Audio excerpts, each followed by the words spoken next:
Kumusta mga kanters? Welcome back po sa ating channel, Kalimi Online. Ang ating pong ipakikita sa inyo ngayon, tayo po ay mag-unboxing. Ayan, sa nakikita nyo talaga namang literal na nasa box ito.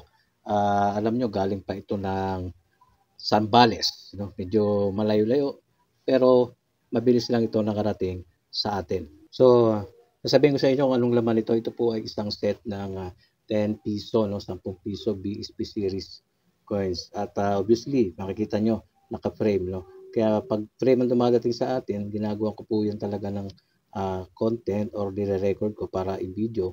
Kasi minsan itong mga naka-frame nagkakaroon ng problema sa shipping. No? Minsan nababasag kahit maganda ang pagkakabalot yan.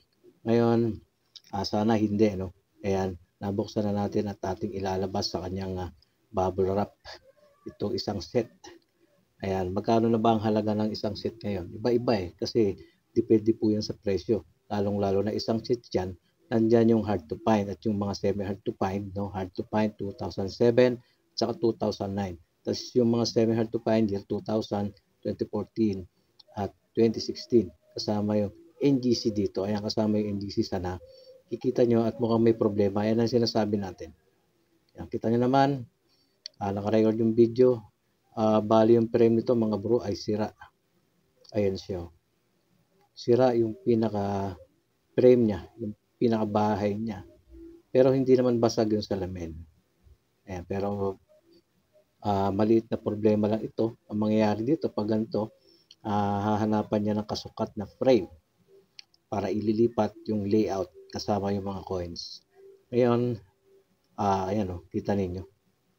Yung dugtungan doon sa kanto yun ang naging problema. Di lang masabi kung siguro sa pagbabiyahe kaya nasira. No?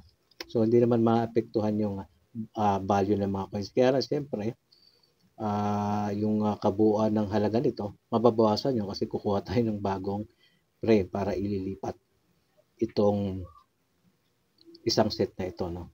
Yan, kasi ipaparapol ko ito mga hunters.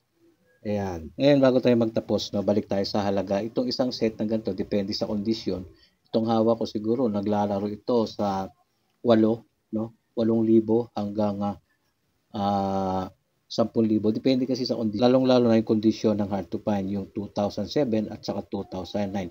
Itong nandito ay mukhang mga okay pa naman. So, ayan, mga countries ang ating sharing ngayon. Comment kayo, pakishare ng ating video. Subscribe, lalo na yung mga baguhan. God bless sa inyong lahat.